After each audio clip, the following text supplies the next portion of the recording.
bamboozled. he was bamboozled. Yeah. Basically is what happened, Yeah. right? And people got super mad at the man for leaving her or getting upset at her. But in my mind, yeah, we could talk about love or whatever, whatnot. But what's love? What you base your attraction and what's important to you in a relationship is your standard. Yeah, it's different for everybody. Yeah. And like, you can't, like the guys who are going to be salty listening to this are the ones who are insecure about like not having enough money or like, you know, to impress girls or not. But like, it's just like. In 5, 4, 3, 2, 1. What's up, everybody? Welcome to another episode of the Genius Brain Podcast. If you haven't heard of this podcast before, it's better than any other podcast you've ever heard in your life. That's right. That's right. Cheers. Cheers. We have, if you guys have not heard a previous podcast with this girl in it, she told one of the funniest hookup stories I've ever heard in my life with a dude rubbing his nipples all day, baby. Let's go. Freesias Park, everybody. What's up? Thank you for having me back. She is now officially an LA resident. You moved to LA. I know. I pulled the trigger finally. You know what? She's actually been going back and forth from New York to LA for quite a while now. And I feel like a lot of people always say they're going to make a move, but they never do. Right. So why'd you do it? Well, I always follow through with what I say. So I really, truly do. Oh, God, I know you like, damn, dude. If I say it, then I'm like really, truly considering it. It's just a matter of when.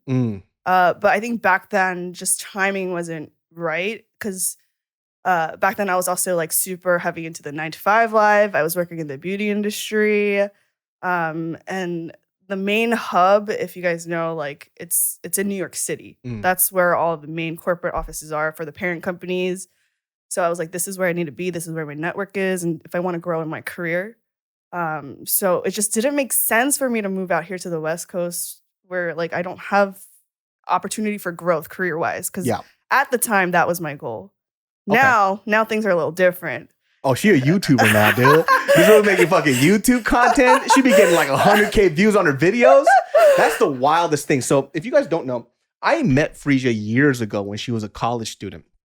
And lightweight, she was doing these vlogs, right? And at the time, for people who were creating vlog content, her stuff looks like what people make now. And so for me, like I was looking at this stuff, I'm like, yo, this stuff looks fucking great for somebody who's doing it very casually and has no intent to really push their content out to the public to see. And I remember just drunk as fuck saying on this like stuff. I was like, you should do YouTube. Like you'll be so fucking successful. I'm trying to fucking father this child. I'm like, just do it. Like you can do something that other people don't have. And then she's like, nah, I can't do it. Okay, you do me. I'm gonna do it. And now look at you, dude. I know. You're fucking killing it. It's so random.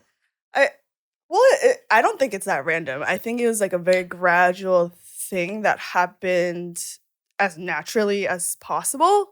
Because back then I was 19 at the time. Just graduating, or no, I wasn't graduating. I was actually going between schools, transferring, like figuring out what I really wanted to do with my life. And YouTube was never like something I considered. I was like, I know that like, it was like kind of far-fetched. It's like something that like Michelle Phan or someone like big. I was like, I could never be Michelle Phan. Like this is not going to be a thing for me. So like, why am I going to waste my time pursuing it? I also didn't understand the logistics behind YouTube, and I didn't understand like how you could possibly make money off of it. Because at 19 years old, like I don't know jack shit, you know. So are you more calculated then? Like I'm very safety driven. I need to be guaranteed success and income because that is, you know, we were talking about this earlier. Like what really drives me in life is just I need to be comfortable and set financially, just because I never had that growing up. So that in whatever decisions I made, I was like, this has to make me somewhat like secure financially. It's interesting because we were talking about, when we have a conversation, we're talking about what really, we talked about this before. We talk about pillars, right? Like what are these pillars in your life that you need from your partner, right? And these are like stuff that can't be moved. This is a foundation. And for her, she found out that having somebody who's stable, that makes a good income is very important to her. Because I threw it out. I was like, what if this dude was like an elementary school teacher? She's like, nah, fuck education and fuck kids. Wait, that sounds so bad.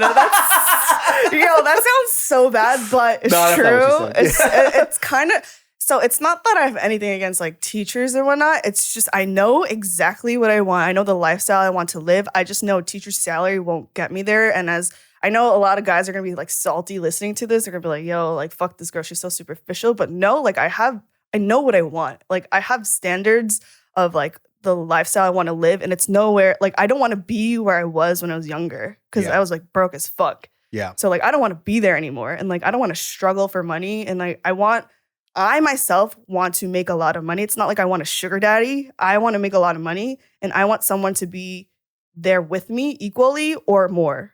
Okay, how about this? Let me give you a scenario. Yeah. All right. So there's a dude that you meet, right? Yeah. Physically, what do you want in a guy?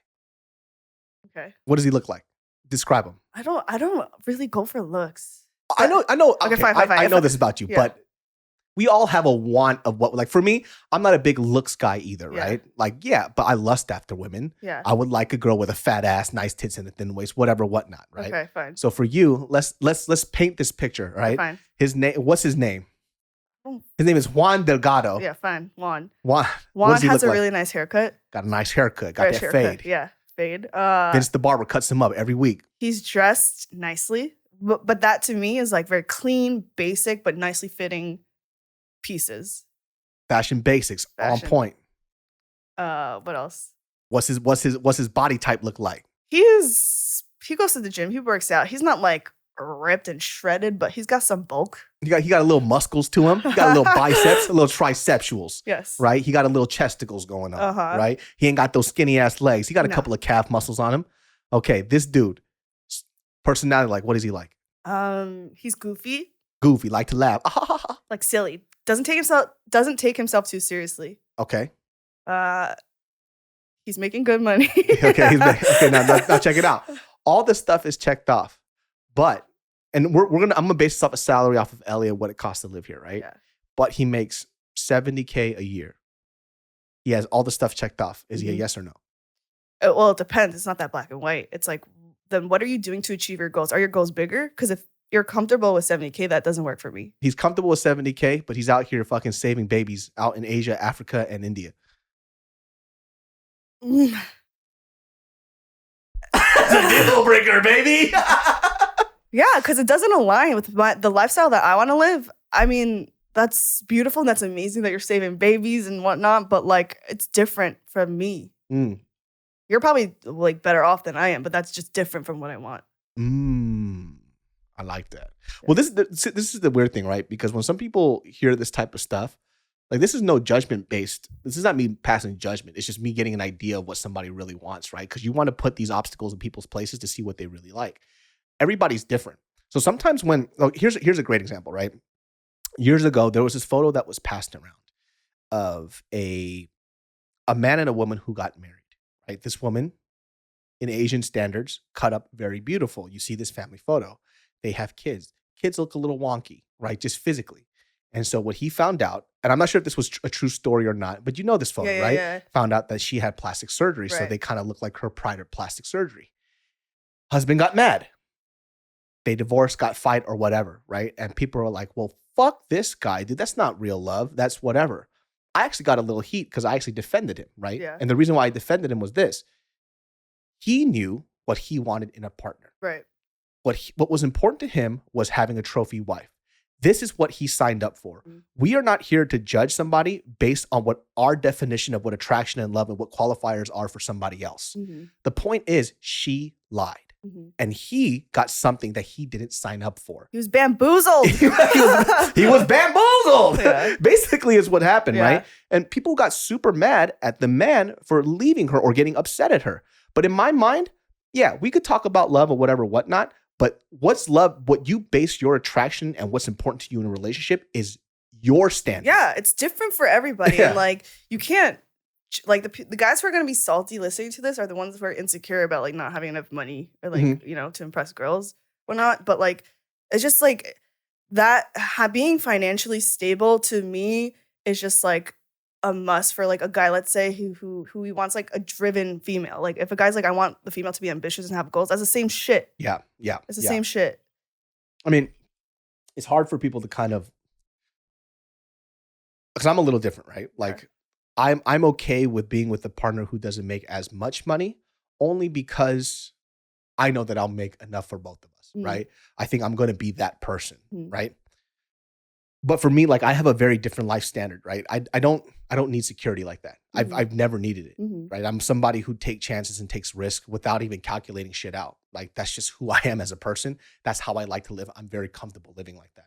Other people don't. I mean, for you too, like not growing up with a lot of money and not having things that you wanted probably affected you a lot. You know, for me in my case, I didn't grow up with a lot either, but everybody around me was poor. Right. So when you're around with broke people just be doing broke people things. No, yeah, that's the thing. I was the only broke person in a rich neighborhood. That sucks. Yeah. I was always going over to like my white friends' houses with pools and like they had houses. I've never lived in a house in my entire life. Like, oh, really? Yeah, never lived in a house. It was always like rentals or like, well, growing up, I was living in the basement of a home. Oh, shit. Yeah, so like it was like that bad. So I'm like, do I ever want to go? Like, I'm kind of like obviously traumatized as a kid, you know? Like I didn't realize that wasn't normal until I started going to my friends' houses. These like 2-point-something million dollar homes, you know, like upper middle class homes. That's weird. It's a comparison game though, because when I didn't realize how poor I was until I went to college. And then people were just saying shit like to me, it's like what rich people have, but that's just what normal people have. Yeah. And mind you, like growing up, we were probably really poor till I was about 14, and then we were like lower middle class. But when you go to a school like UCR, there's a lot of rich kids that go there just because they got full rides and it was close to home. So they were living very affluently. Yeah. I didn't know what that shit was like. I'm not saying everybody was like that, but when I was interacting with these people and they would talk about wealth or what they would do, I'm like, shit, was I poor growing up? Like, you don't know, because poor people always kick it with poor people, and we kind of just do poor people shit. Yeah, you know what I mean? Like even something small, like me and Khalif were talking about this, how there was somebody who we know that was freaking out about like small shit that we kind of just saw. It's like, oh my God, there was like a cockroach on the floor. I'm like, yeah. It's casual. I'm like, what about it? They're like, oh, there's like freaked out about it. I'm like, oh, you never grew up broke, where you just saw shit like that all the fucking time. But that's where you get to see how different people's lives are. I even had a friend too who, it's weird. Then you start to meet people who do this weird thing. It's like rich kids that want to act like they're poor. Yeah. Have you met those people? Yeah. Hey, let me tell you something. That shit irritates the fuck out of me. Yeah, it's like, come on. Let me have something. Yo, I can't even be poor with my poor friends. You trying to be poor too, bitch? The fuck? You know? Yeah. So I had a friend. This person's very interesting, right? Because I don't really care how much money you make. I'm more about like who you are or whatever, right? But I think that sometimes they feel like because they grew up very affluent and rich, they can't really relate to us. But none of us really give a fuck about this stuff. We're just chilling. So this person is looking for a home, right? I know what this person does for a living. Like we're kind of in the same space, not really. They're talking about they're looking for a home. And I know what area they're looking at. All these homes, minimum 1.5 mil. And I'm like, damn, dude, this house is expensive. Like, how much money is this person be making? And so when they were looking for a house, I was like, oh, where are you looking? And they told me the neighborhood. I was like, damn, shit, you got it like that. They're like, yeah, I've been saving my money super hard for the past 3 or 4 years. I'm like, 3 or 4 years? You didn't save up enough money for this $1.2 million home. Yeah, it doesn't add up. It doesn't add up because I know what they do, and they sure as fuck don't make enough money. Like they didn't make nowhere near what I make, and I can't afford that shit. Like a $2 million home.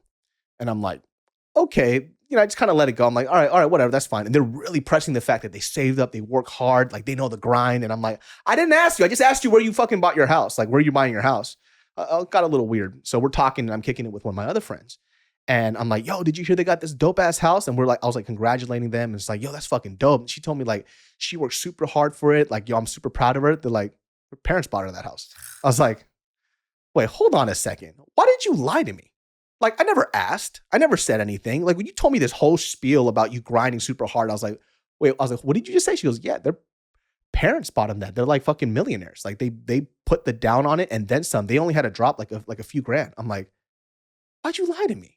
Like, why did you do that? And I think like their thing was that they wanted to like either relate or they don't want to like put us down to show their wealth. Like they're grinding out too. It's like, listen, if your parents made money and they worked hard to buy you this house, give that to your parents. Like, good on them. Why wouldn't you take it? Like, nobody's judging you because of that shit. But in my mind, I'm like, bitch, I can't even be poor. Like, yo, let me be poor. Like, try to take that away from me too. Like, fucking, what the fuck is this shit, man? Well, that also just goes to show that they're very aware of like, what the consensus is between like their quote unquote not as wealthy friends. Oh, for sure. So like they know that like it's kind of frowned upon to just be handed everything in life. So they don't want to like. For me too, like I don't even look at it like that. I'm more like, you got handed stuff because your parents worked hard. Yeah. Why wouldn't you take it? Take it. Yeah. My parents would have done the same for me if they could. Right. And they still try till this day. And we would do that for our kids. Hell yeah. Yeah. You know, that's what we're working so hard for, you know? Yeah. And I was like, yo, this bitch lied to me. Like, that's all I could think about. And now when I look at this motherfucker, I'm like, why'd you lie? Yeah. Like, I would have never judged you. I like, listen, we know your parents are gajillionaires. Why do you need to tell me that you worked hard for this home? Yeah. But also in their defense, there's this like toxic hustle culture where it's like, if you don't earn your money and do your own shit, then you're kind of just like a piece of shit kind of mentality.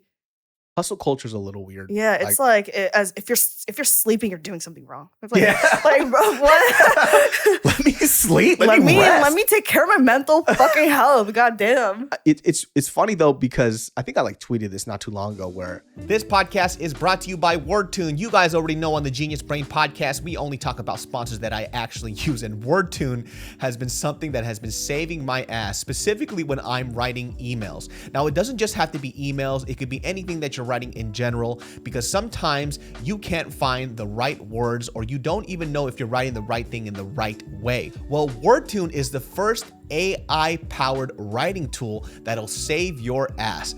I just talked about on this podcast where I wrote a business email, and the way that I wrote it was so offensive, I actually got into an argument with one of my partners. Well, I decided to use WordTune after that, and because it helps me rephrase things in a business manner. And there's actually buttons that you can click or options that goes from like casual speaking to business, and it gives you a whole bunch of options and a drop-down list when you do it. It's freaking amazing. So WordTune works anywhere you're working online: Google Docs, Slack, Outlook Web, WhatsApp, and more. My listeners can try WordTune for free at wordtune.com/brain. If you're away from your computer, go to wordtune.com/brain on your mobile phone, enter your email, and we'll send you a link to make it easy to get started. Get help writing your emails, reports, presentations, resumes, blogs today. Go to wordtune.com/brain. It's weird. It's a very young person that talks about like, yo, if you ain't with me grinding every day, yo, you ain't hustling with me, bro, you ain't my family. And like, it's like always the poorest people that say that. Right. I'm like, bro, you broke as shit, and you know dumb someone's as fuck. Broke and ghetto when they're saying that shit. Rich people don't say that shit. Yeah, rich people don't say jack shit. Yeah, people who make money, they don't gotta say shit. Yeah, they just work and they make money and they do what they do. Yeah. But that grind and hustle culture is cool. Like, you want to work hard. I agree. Like, people should work hard. You guys should be active about, gaining wealth and working on these goals. Mm-hmm. But it's weird when you have to just put it on a megaphone for everybody else to know that you're working so much harder than them. You're overcompensating at that point for something. Suck my fucking nuts, dude. How about that, bitch? It's so weird. Like, I wonder, what happens is that everybody wants to talk like a Gary Vee without doing what Gary Vee does.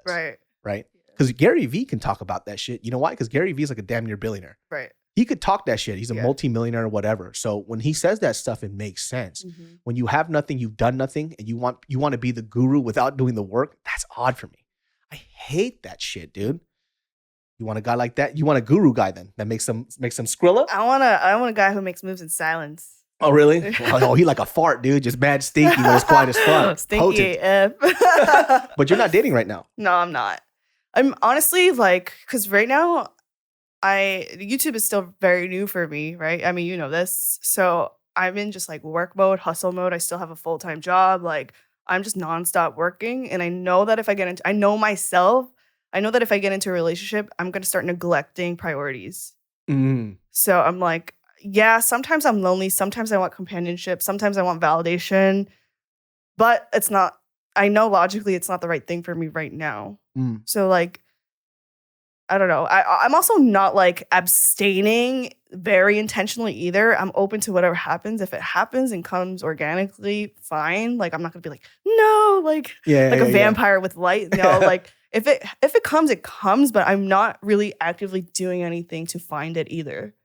You're a very confusing person, though. Why? Because like you're somebody that I feel when you're in a relationship, you definitely need love, right? However, you refuse to give it. Stop. No, that's just the monitor, but the camera's still going. Like you refuse to give love, but then at the same time, there is a certain level that you want it. No, here's the thing. I think the way I give love is just different. Like I'm like going back to like the love language thing. I'm totally acts of service. The way I give. Yeah.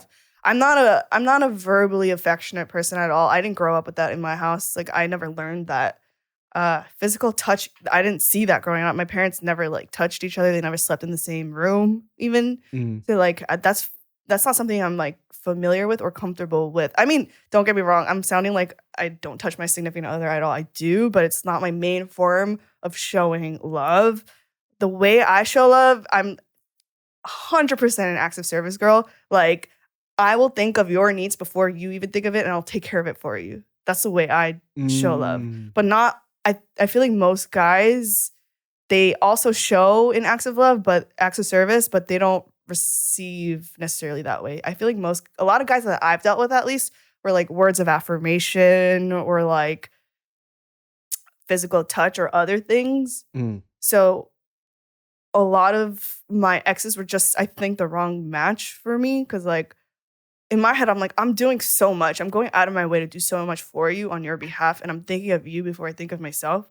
Like, if you had a bad day at work, I'm going to prepare like dinner for you and I'll do laundry for you and make sure everything's taken care of. So you don't have to think. As soon as you get home, you could just relax. Do you ever feel like sometimes that your effort of doing acts of service sometimes gets undermined when they need the verbal affirmation versus the act of service?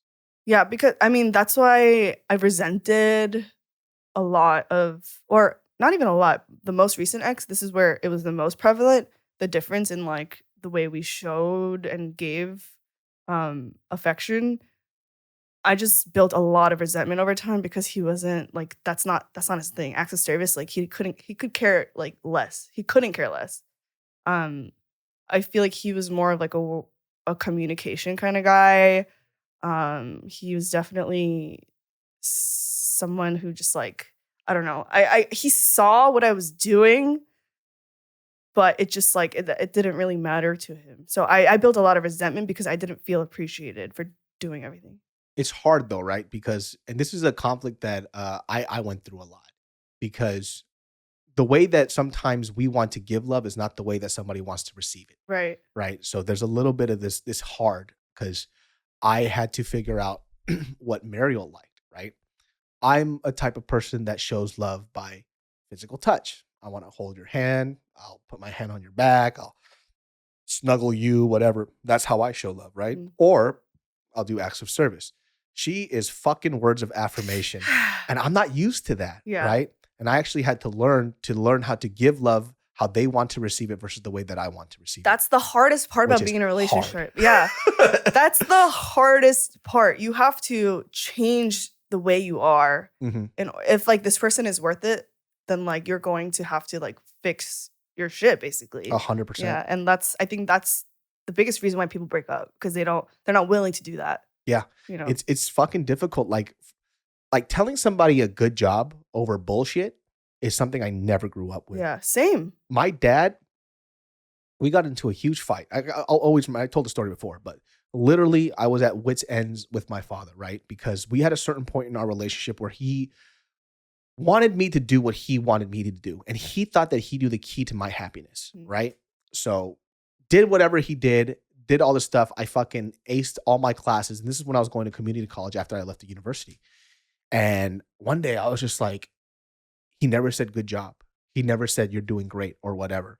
And then I looked at my dad and he was giving me shit about everything. And I looked at him, I was like, bro, I've been doing everything you asked me to. And I'm exceptional at it, right? I was like, you have never told me good job once in my life. You have never said that to me. I'm 22, 23 years old at the time. I'm like, when have you ever told me I'm doing a good job? He goes, what are you talking about?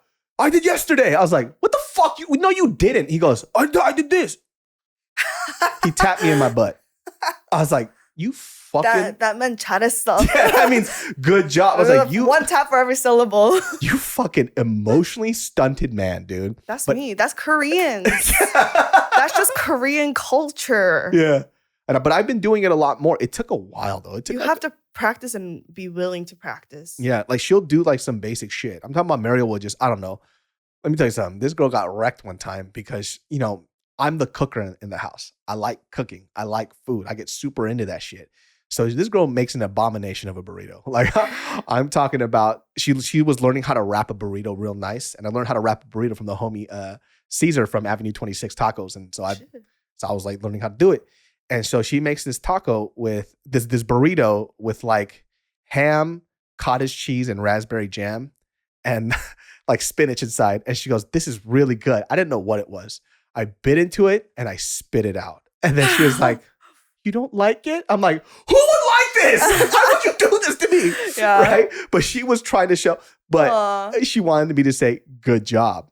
Like in that moment, I could have been like, "Hey, you did a good job wrapping this burrito, but this tastes like a direct asshole."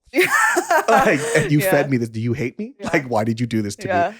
And then her best friend, that we were dying laughing, but she needs the verbal affirmation. Right. And I've seen these moments in her personal life with her own parents, where sometimes she fiends for it because she doesn't get it from her parents.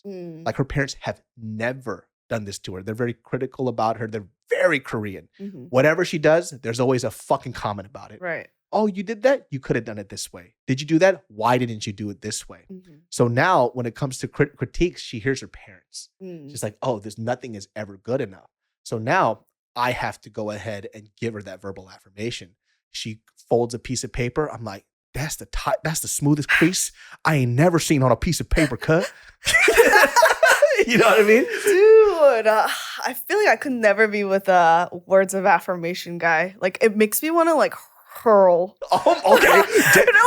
We actually joke about this because this guy always texts me and be like, "Say I love you back." "I love you, bitch." I'm like, "Nah, I can't." She's literally gripping her phone like, I fucking can't. I can't. Like I'll like see her out in New York when she was there, and before I leave, I'm like, "Hey, I love you." And she just goes, "Get the fuck away from me." Okay, bye. Yeah, okay, bye. I'm like, "I've known you now for fucking hell of years, dude." I just do it. And I'm like, this is going to be the day that she says it back to me. "I love you." Nah. And then she goes, "Stop." Yeah, stop. You're making me feel weird. That's so fucking. Your mom doesn't say "I love you" to you? She does. I'm more like my dad. My dad doesn't ever say it. Oh. So well, you can say it to your mom, though.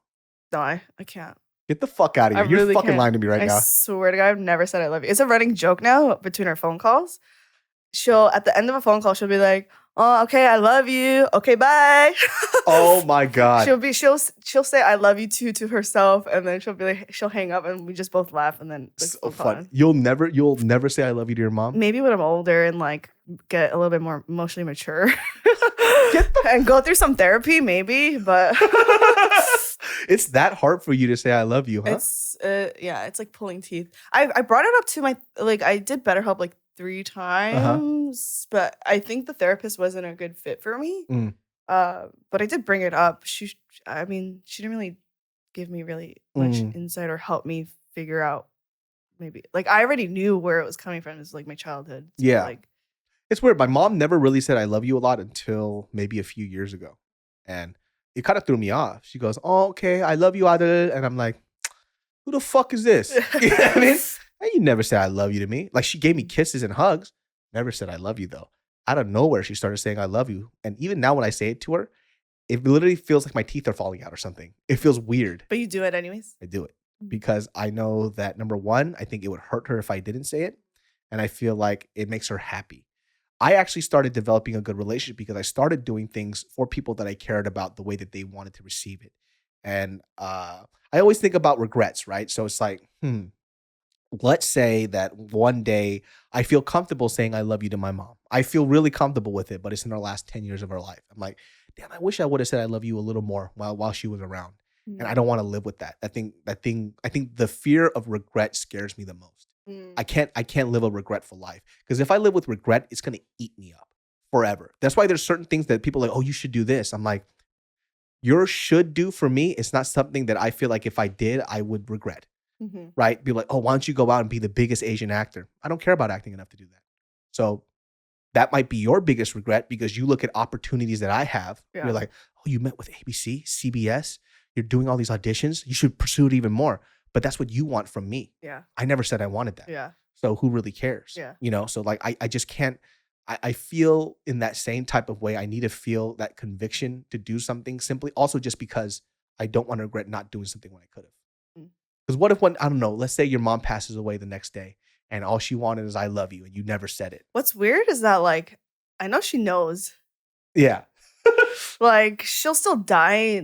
She won't die being like, I wonder if Freesia actually like, she knows. She knows. Yeah. This podcast is brought to you by IPVanish. How many times do I have to tell you lovely people out there you need to protect your internet privacy now, and you need to do it with IPVanish. I've been using IPVanish to make sure that nobody's snooping around my personal information. IPVanish, my friends, is a virtual private network, a VPN for short. A VPN is an important tool that helps you safely browse the internet. You can use a VPN on your computers, tablets, phones, and even things like your Fire Stick when you're streaming media. When you use a VPN, all your data is encrypted. What you're reading, what you're searching, what you're watching, whatever it is you're doing, nobody's business, my friends. Get the hell off my internet. So go to ipvanish.com/brain, claim your 65% savings. Their annual plan is just $44.99 for just the first year with our exclusive discount. This is the time to sign up. With our discount and their current promotion, you can get a VPN for 65% off their usual offering.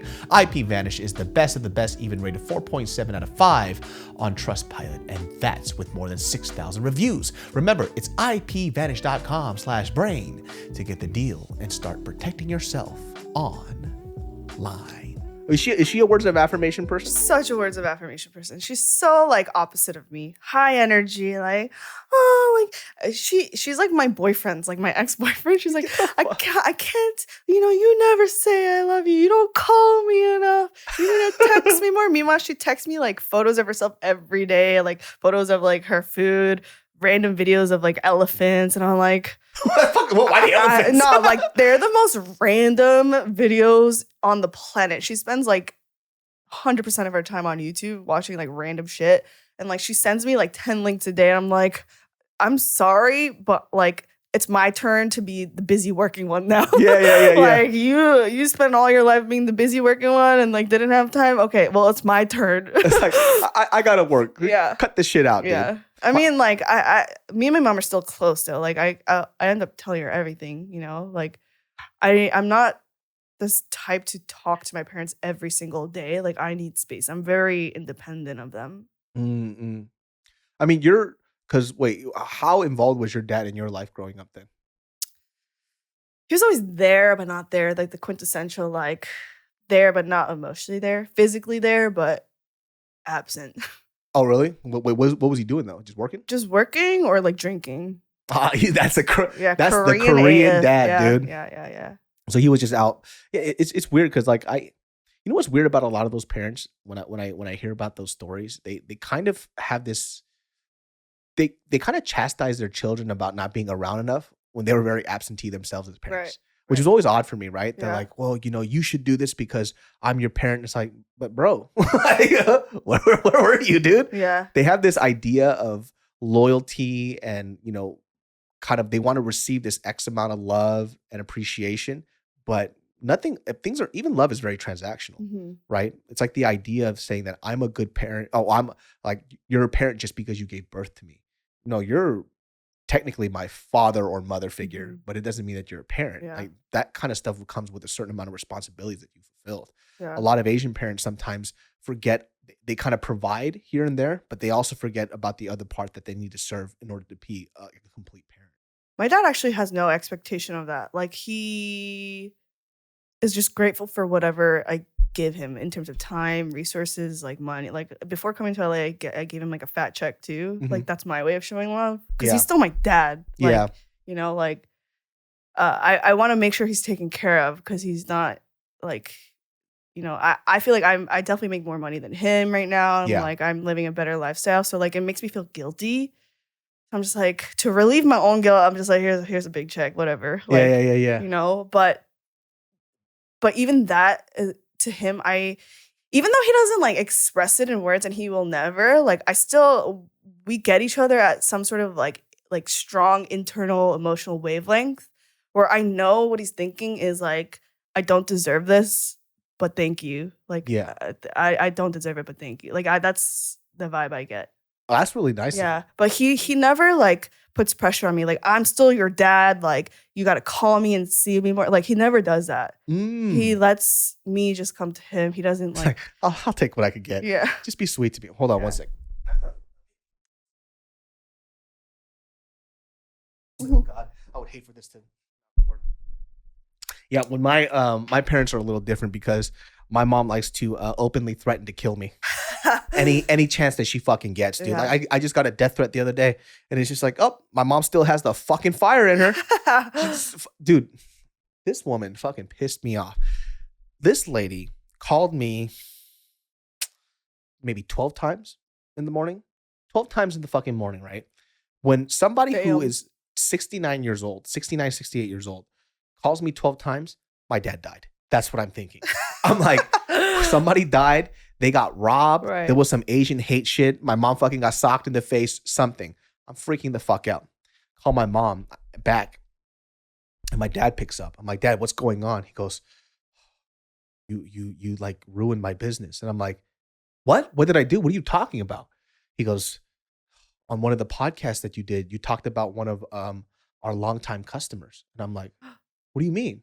And so on this podcast with this buddy comic of mine, I talked about this dude who used to have a salon next to my parents' store. But I was saying dope shit about him, right? But they literally woke me up at 7 a.m. in the morning. So I'm frantic. I'm freaking the fuck out. I'm like, what happened? It's like, I saw him today. He looked so mad. He looked pissed off. Like, he definitely heard you said stuff about you said on the podcast. And like, he's been a good customer to us for years. So I need you to take that down. Oh, freaking out. So I call my boy up and I'm like, hey man, like, can you take the podcast down? Like, my parents are freaking out. Like, apparently I said something really bad. He goes, yeah, whatever, no problem. And I hate taking back shit that I put up because it's what I said. I need to commit to it. I either own up to it or not, whatever. So I'm waking up and then all of a sudden, like, I'm trying to collect my mind together. I'm like, wait, hold on a second. I call my dad back. I'm like, hey, what exactly did he say? He goes, he didn't say anything. I just saw him. He was in a bad mood. My fucking blood pressure. So you don't even know. He didn't know. He saw his face in the morning. You don't even know. I was like, he didn't say anything. Yeah. He goes, oh, but I know. He was acting weird. I was like, I literally said, don't you ever fucking call me about shit like this ever again. Right? And he's like, what? He goes, I was like, did he say something or not? Yeah. He goes, no, I just know he was in a bad mood. I was like, so you heard the podcast and you heard his name. Do you know what I said about him? He goes, no. I was like, I was saying he was so good to us. What the fuck are you talking about? Yeah. And he was like, oh. I was like, you literally woke me up and I thought you died. You stupid man. Don't you fucking call me about this shit ever again. I was like, do I ever call you about your work? Oh my God. What is wrong with you, right? And he was like, well, I know he's in a bad mood. I was like, cool, I'll call him up. Yeah. Call him up. He's like, what's up? How you doing? I'm like, Tony, like, did you hear this podcast where I was talking you guys about? are on like a phone call basis. Yeah, we know what's up. I was like, what's up, bro? Like, what's going on? He's like, nah, man, it's all good. I'm like, motherfucker. Yeah. Like, he stressed me out because I felt like I did something where I ruined their business. Yeah. And I'm like, dude, how was the first thing out of his mouth gonna be like, you ruined our business? Yeah, I was like, dude, when I go back home, I'm gonna punch your ankles, dude. I'm gonna sock up them ankles, dude, and the kneecaps. Oh my That's God. how involved my parents are so hyper involved in my life. It's unreal, dude. I can't do that. I can't. My mom, sometimes she's like, hey, good, YouTube? You should do this. And I'm like, what the fuck you just say to me right now? Don't fucking tell. She goes, you should go back to your old videos where you yell at people. I like those. And I'm like, that's what's going to make you famous again. And I'm like, I will fucking kill you right now. This woman just called me washed up. I was like, bitch, listen, I know this. All right. Like, yeah. What I love about my parents though, like, they are just so supportive of whatever I do. Even before like the YouTube and stuff, like no matter what decision I made, as long as you're happy. You don't even my mom verbatim would be like, you don't need to be a straight A student. Just get like maybe B's, like just at least like do somewhat well and like just be happy. Hey, that means your mom thinks you're stupid. No. My mom, she was like, I didn't do well in school. She goes, I have no right. Yeah. No, but both my parents though, like always prioritize like whether I was happy or not. If you're happy, that's all I care about. And I think that's rare for Korean parents. Your mom's just like, hey, have you heard of OnlyPants? Honestly, if I started that, she'd still be supportive.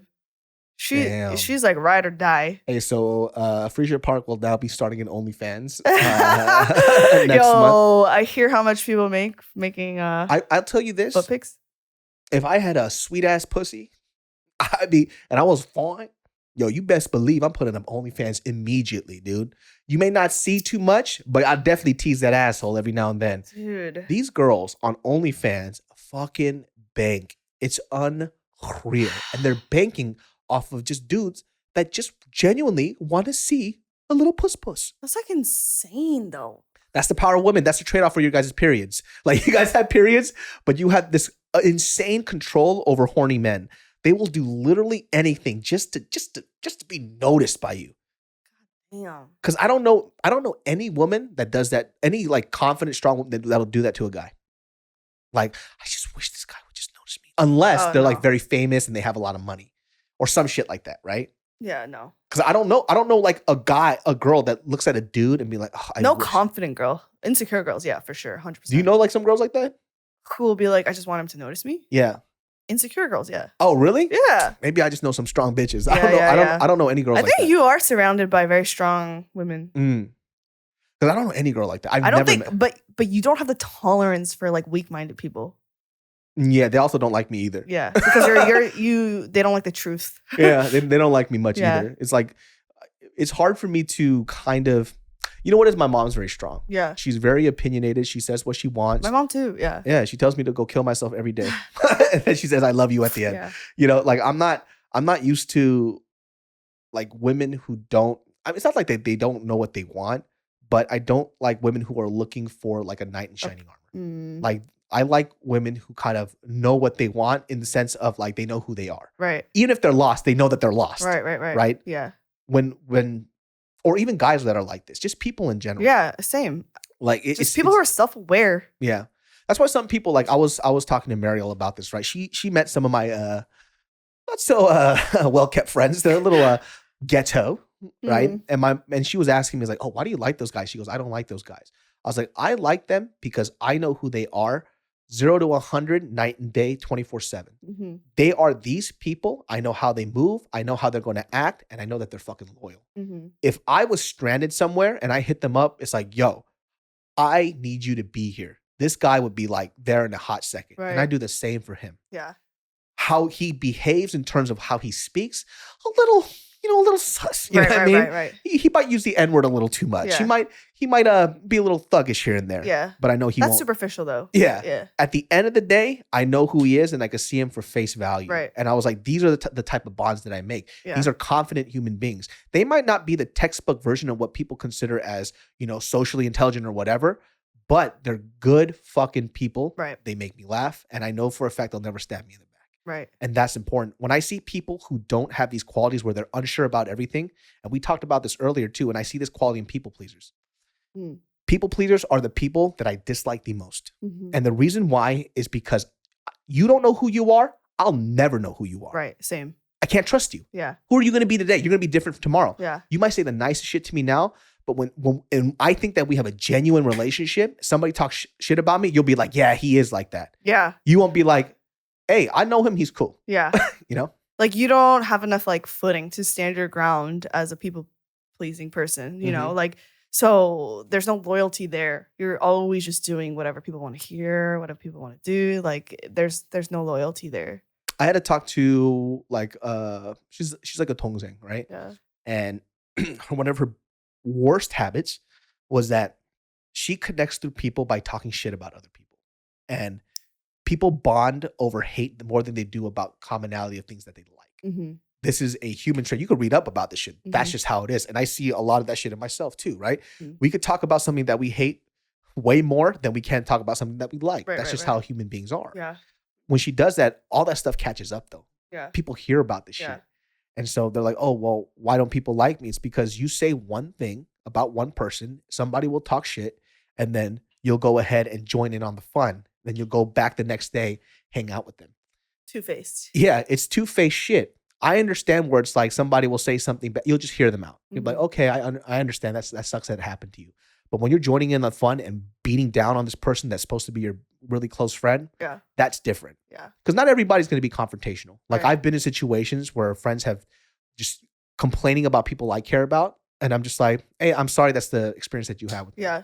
I'm like, I can see that. Yeah. But I won't be like, yeah, fuck them. I feel like this is kind of like a hood mentality, like lower class mentality, where like if you're two-faced, like you're exiled. Yeah. You know, like two-faced people, like you're canceled. Back then, like that's like the worst thing you could be. Oh, this person's two-faced. Like that was like the biggest like diss to ever hear. That was like, it just meant like no one fucks with you if you're two-faced.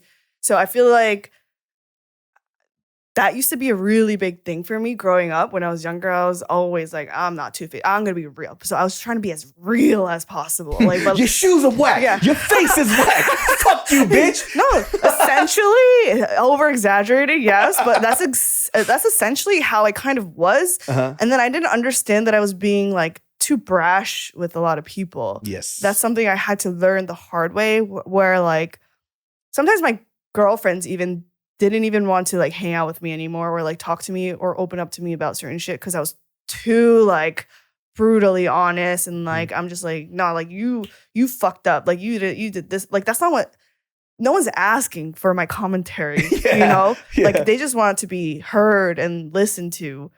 But so when keeping it real at the goes time, wrong. yeah, it's like when you keep it like there's a fine line between like keeping it real and being like, you know, real versus like being rude. Yeah. And that's something I had to learn the hard way growing up. But it definitely came from like my Queens upbringing too. Yeah. Because if you were called two-faced, like that was like, fuck, like you're just canceled in the friend group. Yeah. I learned to white lie now. So Mariel had a problem with me about this because I'm to the extreme, right? I've gotten so much better than the last 6 years. Like now I have opinions about people, or like certain things, but then I express it when it's necessary, not all the time, right? But even then, some people still don't like it. So it's I can't help them at that point, right? Yeah. Now I'm just like, that's why I always tell people like when some people who say like, oh, I'm real as fuck. It's like, no, you're actually kind of a dick. Yeah. Like you place your opinions on things that your opinion doesn't need to be placed on. Right. Like it could be like somebody else's joy and you have to let them know that their joy is whack. It's like, why couldn't you just let that pass? Yeah. Like just let it go, no one's asking. Just like bite your tongue and that's it. Yeah, it's like you could feel that way. That's 100% fine, but you didn't have to bring that person down because you told yourself you're keeping it real when really you're just a real fucking asshole. Yeah. Right? And I had to learn that shit too. It's like, kind of reserved. It's like, why did you even say that? It's just because that's just how it was growing up. Everybody had to keep that face. And if you're two-faced as fuck, people heard about that shit. I was from a small town too, so people hear that stuff. Nobody likes somebody who could backstab you, right? And even now, there's people who are acquaintances who, you know, albeit like we'll kick it, we'll drink, whatever, but they're never going to be in my inner circle. Right. Because they have those habits. Right. That's how they grew up. That's how their people connect and click with, because word gets around. I think a lot of LA people are like that. I think it is, you know, a lot of people, and these aren't even LA natives. They're like people who come here to LA, you know. Like me. Well, I mean, it's weird because I've definitely dealt with that shit, right? And I even saw recently too. Oh, not recently. It was like 6 or 7 months ago, but one of my friends actually hit me up because I was kicking it with somebody that they don't really like, but they were visiting in town. And so I, you know, they hit me up. I don't have a problem with them. This person, every time we talk, they just, you know, talk shit about this person because they had a really bad business dealing that went on back in the day.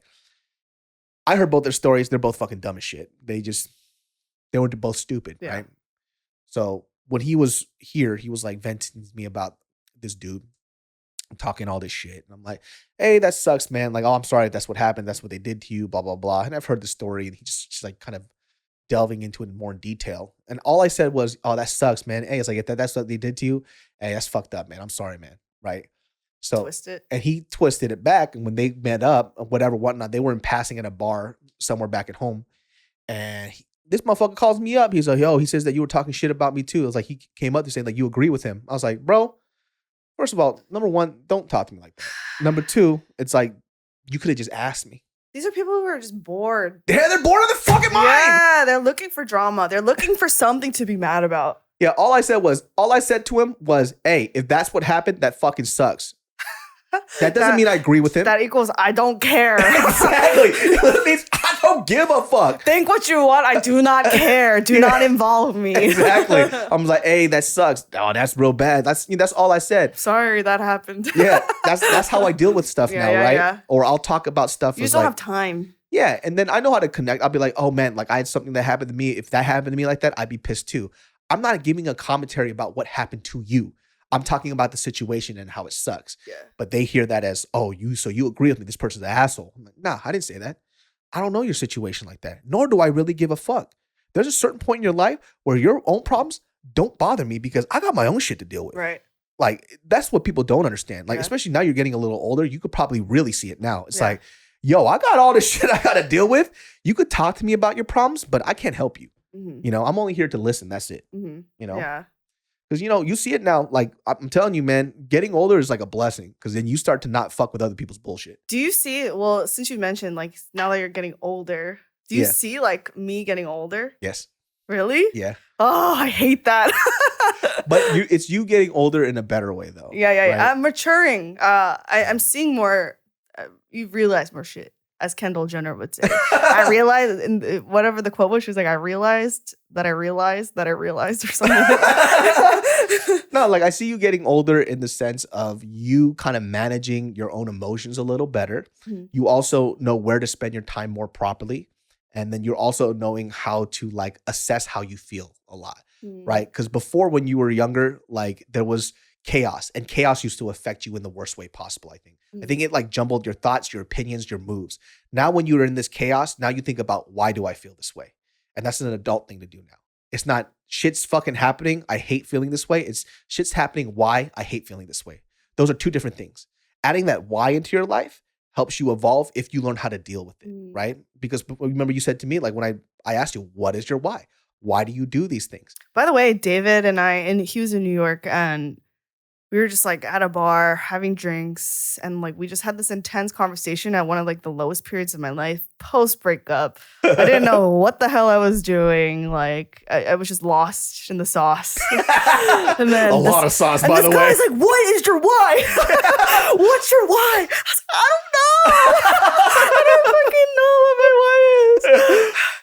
And I was like, I don't know what I want to do. But then like that question, and I was telling David earlier, like it really fucked me up for a while because I was like, what is my why? I was having like a legit existential crisis after you left New York. I was like, what am I living life for? And I didn't find out the answer right away, but yeah, eventually it just like, as I developed a little bit more self-awareness and just reflected a little bit more, just like by living through life, my why in life, going back to our point earlier in a conversation earlier, is just to be comfortable. I don't need to be a millionaire. I don't need to like drive fancy cars, have like the biggest house in the world. I just want to be financially free and do things by choice and not out of obligation. It's very good. So that is my why in life. And that is why I do what I do. That is why I do YouTube. That is my small business. That is the only way I know how. I've always created, like you said, back when I was like 19, I was always creating. That was just for fun. I have some talent in it. I always had an eye for it. You have a very good eye for it. It's just like shocking. Sometimes I look at your stuff, I'm like, that's pretty fucking good. I'm like, damn. I mean, that's why I quit 9-to-5 life. I hate working for people. I hate the fact that I'm making money for other people with a shit salary.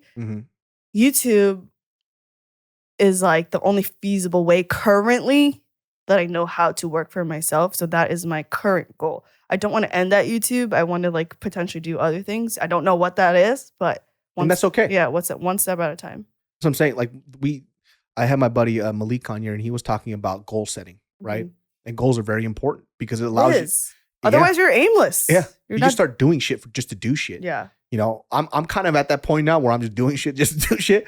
But my why was very strong before. You know, now it's like I've achieved a lot, and I'm taking the time to really just enjoy life, right? I don't know how long it's going to last, but pandemic was kind of a blessing for me because pandemic happened, and I'm like, you know what? Until pandemic's over, I'm going to just fucking be a retired man for a little bit. I'm going to enjoy this time. I'm going to go out. As you can see, as she said, I look golden and crispy right now. I was like, you look so golden crispy. She basically said, I look like lechon, like fucking pork belly. You bitch. But, you know, this is the important stuff to me. It's like, I also figured out too, this idea of gaining an X amount of wealth and getting that first before I get to live life is stupid to me. Right. I want to live life as I do it together. Right. Yeah, I could probably make more if I cut everybody out, sit here, grind every day, think about the next hot video, next hot topic. Yeah, but for what? For what? Yeah. Like, I'm not going to give up my time, hanging out with my friends, biking, exploring new foods, going to the beach. Because when I'm 50 years old and I get to do it for the next 30, 40 years of my life, who knows? And by the way, when you're 50, it's like the best part's going to be between you're 50 to 60. Mm-hmm. So it's like, I think what I'm going to do is enjoy it now while Right. I'm young and still be able to continue to try to grow my wealth incrementally. Right. I'm not starving. I have a roof over my head. I have money and then some because of how hard I work the businesses that I'm opening up with my friends. This is okay. I won't be a Gary Vee, but I'll be comfortable and I'll get to live this life. So everybody else who's grinding 24/7, you love that life. That's good for you. Yeah. For me, I want to enjoy every fucking moment I have, especially before I have a kid. Like, listen, kids change up your life. Right now, even my friends who have kids, they're like, oh, I can't wait to do something so I could just have a break.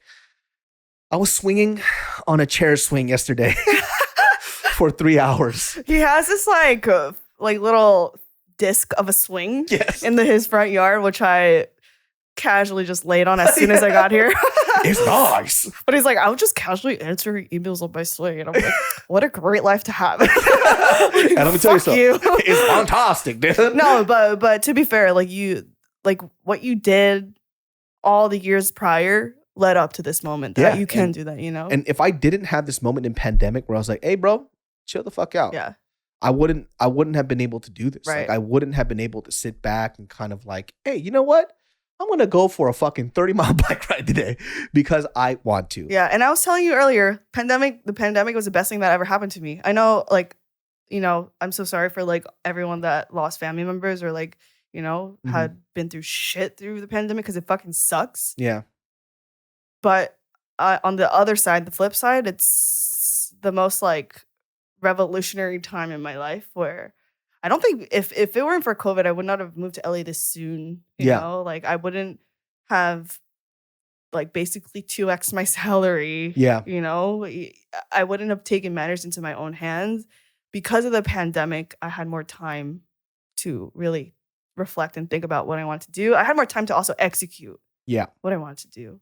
Yeah. I mean, there's people who have, there was two things that happened. Either people got wrecked or they fucking came up during this pandemic, right? A lot of people got wrecked. I mean, even a lot of our businesses too, they took a hit, but we survived it and we're doing well. But it took that ability to not want to lose, that hustling mentality to be like, hey, we got to figure out a way and we're going to make this happen. Yeah. And the people who did take that part on, and, even for some people who do take that part, it didn't work out. But the people who did, it turned out really well for them. It allowed, it was this weird moment where everybody, and Mariel and I talked about this, our relationship suffered really hard because we had to take a hard look at ourselves. Are we happy? What's going on? Am I okay with the way that we treat each other? And it turned out we weren't. And then, she talked about on the podcast where she had to go through therapy. And then I had to figure out that I didn't want to be in this type of relationship. And it fixed us. If pandemic didn't happen, we would have kept sweeping our issues under the rug. Yeah.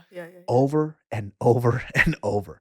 I have a friend of mine who talked to me recently about meeting up with an ex-girlfriend, and they had a very terrible relationship. It was not good at all. And it got to the point where, this person hated the other person, hated them to death. And the other person didn't even fucking know why. They're like, why? I thought, how come we can't be friends after our breakup? We've had so many good memories. But in this person's mind, he was telling himself did you not know how you treated me? She was a nightmare. So the other person couldn't see what the fuck the problem was. Why can't we just be friends? And it took pandemic to realize and assess all the relationships that this person had, how they were treating other people, how they speak, because they had to sit in a room by themselves and face themselves every day. Right. No distractions, no going out to eat, no kicking it. All they had were their thoughts and this mirror. Who am I? Why do I do this? Why are my relationships so bad? Why do people think I'm a bitch? Why do people think I'm an asshole? Yeah. And lo and behold, they're like, I'm a fucking asshole. I love that. I love what this pandemic has done to a lot of people. And I've definitely seen a lot of people tap into their creative sides and muster up the courage to even pursue that. So I'm like, that is dope. That's fucking awesome. And they met up This person met up with the other person and apologized. Said, hey, I want to make amends. But it's like, even if we can't be friends, I still have to apologize for the way that I behaved. And like, I just can't stand the fact that you hate me because I can't understand why you hate me. What was that, like solitary confinement for this person? Like, like she just had to like just all the time to like reflect and realize what she did wrong. Yeah, or it's like it's to the point where this person just had to like, I mean, paranoid because of like the coronavirus. So, you know, when you don't have to hang out with somebody, especially when a virus is involved, you ain't got to hang out with them. Mm-hmm. You'll do anything you can not to hang out. And that's the reason. It's like, hey, why can't you hang out? You know, the virus. Yeah. You know, happened a lot to this person. Yeah. And they're like, oh shit, but they're hanging out with other people. I wonder why. It's because every time we're around it's like, oh, I must be the problem. Yeah. So what's wrong with me? Exactly. And then you start like, okay, gotcha. Yeah. And so, you know, you have to face these ideas all the fucking time. Yeah. And even for me too, there was like stuff that I didn't think about that I do a lot. What the biggest thing that I found out was that I have anxiety problems like a motherfucker. I had no fucking idea. Me too. Yeah. I was like, oh shit. And I just thought I was a little bitch. You know, I'm like, no, this is some fucking anxiety. Pop some CBD in. I'm like, hey, your boy good. Yeah, we chilling. Yeah. I'm like, hey, I'm good. You know, I smoke a CBD joint every night, and I'm like, I'm chilling. Yeah. I'm like, what was I worrying about? Yeah, I don't remember. It's crazy, dude. I told this fucking story where recently I was on a plane, and then my anxiety, like, let me tell you, my anxiety shined the highest, right? And it was with my buddy. His name is Jason Cheney. He's a stand-up comic, and I basically told him I was on a plane, and I was in first class at Hawaiian Air, and during this time they're passing out iPads for people to watch movies. I fell asleep during the time they were passing out iPads. My anxiety kicked in. I couldn't ask for the iPad. Dude, that's some shit I would do. It's like you're afraid of like customer service. Yeah. Yeah. Like even when I go, like have to hop on the phone with customer service, I'm like, okay, we got it. Okay, this is what you're going to say. Like this is exactly what you're going to do. It's going to be great. Hello. Yeah. One of the biggest signs of anxiety is over preparation. Oh, that's me. Yeah. So like for me, like I found out when my buddy Nick's like, yo, why do you know everything about everything, dude? And I'm like, I don't know. Like we'll be walking around. I'm like, oh, this tree right here is this, blah, blah, blah, blah. He's like, why do you know that? It's because we over prepare because we don't want to be caught off guard. There's also something, I forgot who pointed this out to me because I'm the type of person who watches the same movies over and over again. Mm-hmm. They say people with anxiety don't like to try new movies because if it disappoints them, then it's like, oh, fuck. It's like, oh, shit. It's like, you also don't know what you're getting yourself into. Yeah. It's this weird thing, right? I didn't know how severe it was. Like I'm literally in Hawaiian Air and then I'm like, my phone is dying, by the way. I need an iPad. Yeah. But I don't want people to know. You don't want to ask. I don't want to ask because I don't want people. I was like, I know I've been in first class before, so I know how first class people be. And like, that doesn't make any sense. Just ask for a fucking iPad. Yeah. But I'm here with this dying fucking phone. Just like I definitely got better about it though. Like when I was younger, my mom used to have to force me to like, really? Like if I was at like a store or something and I wanted something, she was like, go ask yourself. Because I was so shy. Mm-hmm. I was like terrified of talking to people, especially adults. She's like, no, go. Because I can't, like, you have a problem. Yeah. She's like, you have a problem. You got to practice. My dad hated that about me. He used to beat my fucking ass. Wait, dude. You too? Yeah. So like I couldn't order McDonald's. Yeah, same. Like something at like Burger King, like she'd go ask for ketchup. Yes. That's what my parents would do. It's like, you want the number one? You want the Big Mac or the Whopper? Go ask. Order it. I'm like, oh, I can't do it. Yeah. It's like, I'll fucking kill you. Go order it. And I'm like, and I get the food and he's like, what the fuck is your problem? Just do it. You know, I didn't know that was anxiety. I just thought I was weak. I thought I was just shy. Yeah. It's not a shy. It's just we're over analyzing something that's not a big deal that people don't give a fuck about. Right. Oh. And we think that they give a fuck. Yeah. Which my friend said too, is like, you're the most confident person that deals with anxiety. He goes, I've literally seen you tell people to fuck off. That's me too. Why are we like this? Why the fuck are we like this? I don't know. How weird is that though, right? It's so weird. Because like I was painfully shy throughout high school too. Mm-hmm. And it's just like, it was, now that I look back at it, because I was a psychology major, so like now I can look in hindsight like what exactly that was. Mm-hmm. I was just so afraid of what people would say or think about me if I like did the wrong thing or did the wrong move, and I'm just like analyzing myself. I'm like, where does that come from? Like, what do you do this? But like now we're kind of just like, hey, like Hey, fuck you. Yeah, I was like, hey, give me a drink. I'll be fine. You know, or I just like take some CBD. I think that's why I like drinking.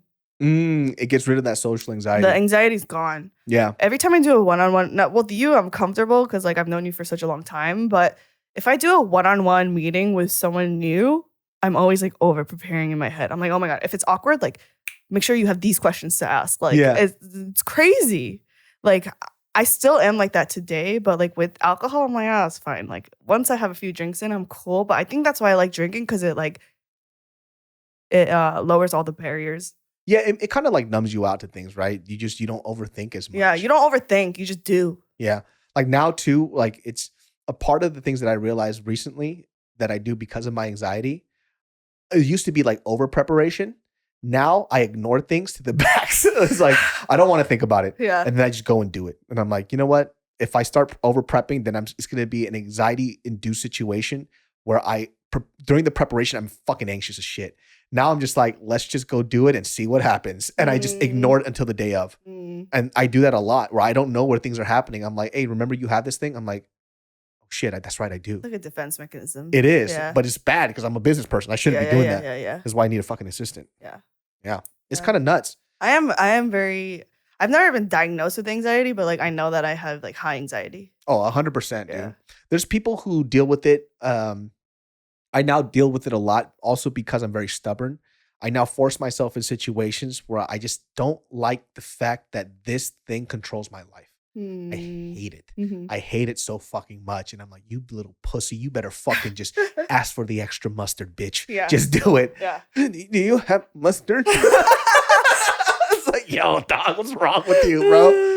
Like, and then my brother has that shit too. And he has it worse than me and it irritates the fuck out of me. Like I hate that shit. Like we'll be ordering food. Like just fucking ask for what you want. Like that kind of, yeah. Dude, that shit pissed me off so bad. Like we'll be going to a restaurant. He goes, hey, just order me whatever. I'm like, no, you order what you want. Yeah. Like, what do you like? He goes, oh, I don't know.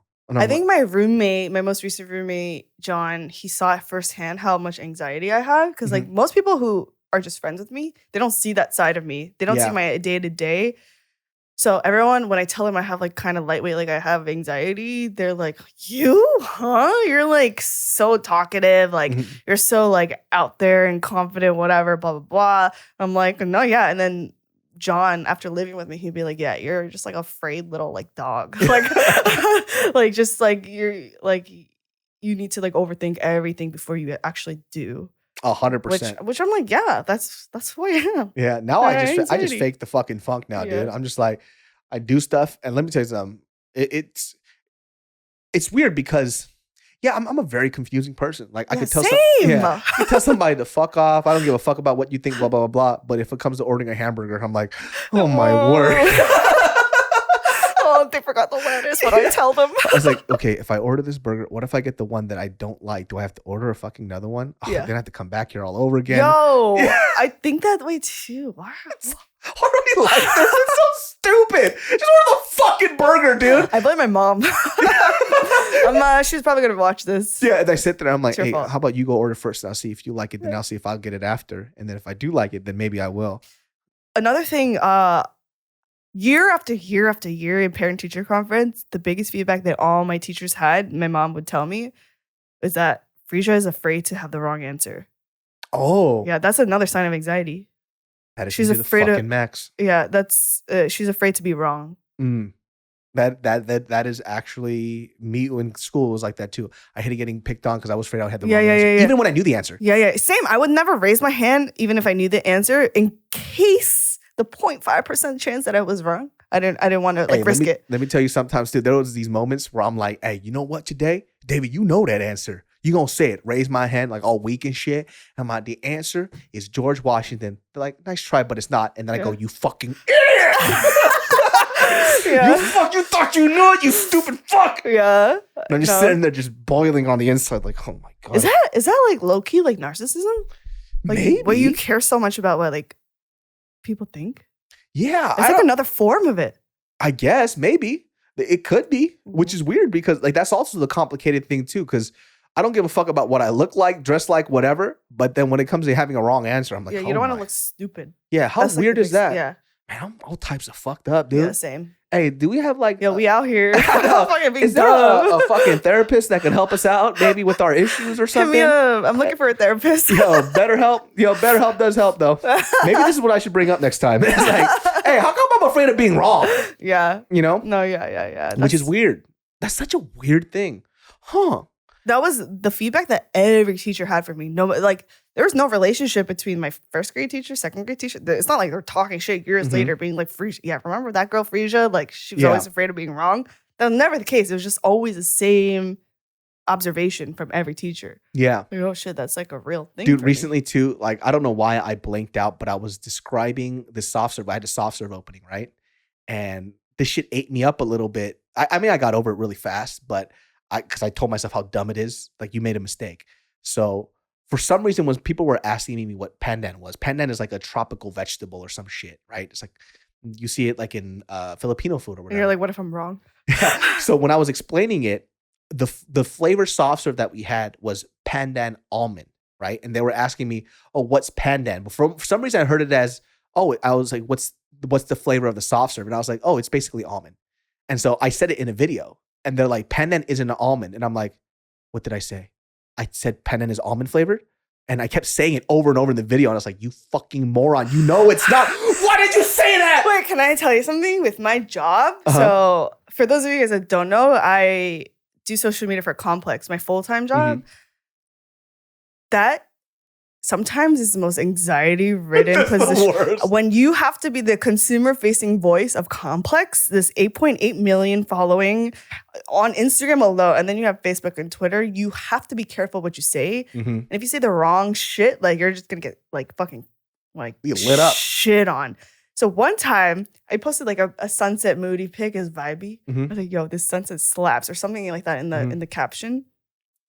And then everybody was like, bruh, like who the fuck is behind Complex Social? Like no one says slap behind a fucking sunset. You say slap when like it's like a good song or like a... That's fucking funny. And I was like, oh shit! Why did I say that? I'm just trying to be cool. I didn't know. Like I'm trying to have the Complex. I didn't fucking know. I'm sorry. Am I getting old? And he's doing old people do? Yeah, and now I'm just like... I double check everything I write. Like I'm very cautious of the new words I use and just like, ugh. You know what's so funny about young people though and like slang? It's like, you know, slang aren't fucking real words. You can make it, you can say whatever the fuck you want, dude. Yeah. Like, dog, here's like the biggest like Bay Area shit, right? This is something I don't give a fuck about, but other people really do. Is when people say like, yo, man, this food slaps. But you're supposed to say it for music. Yeah. That's just like Bay Area shit, right? Yeah. You say slaps for music. Like Bay Area slaps. Yeah. Slaps for music, smacks for food. And dog, some Bay Area people, they get so fucking like mad about that shit. Like my buddy Alex, he goes, yo, this food slaps. He said it in front of me a million times. It's just like, whatever. People in the comments, you don't say that for fucking music. For fucking food. You say that for music.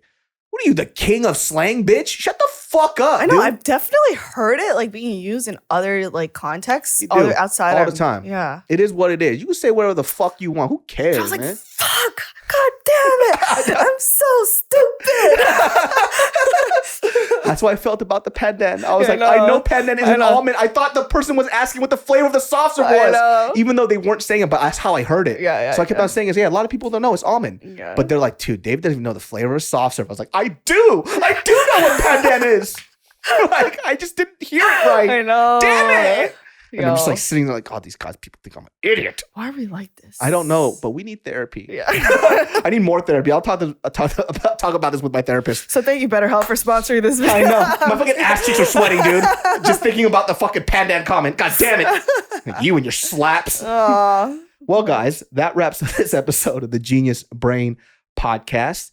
Thank you for Freesia for coming on again. You might see her again just because she'll be all up in my neighborhood now, dude. I'm in LA now. Yeah, so Freesia, where can they find you? You can find me on my socials. It's just Freesia Park on basically everything. Freesia Park. Check her out on the YouTube. She does the best like daily lifestyle vlogs I've ever seen in my life. Fucking vibey as shit. That shit slaps. That shit slaps and it's sweet like almond pandan, baby. Hell yeah. We'll see y'all next time. Every Thursdays and Sundays. Peace. Peace.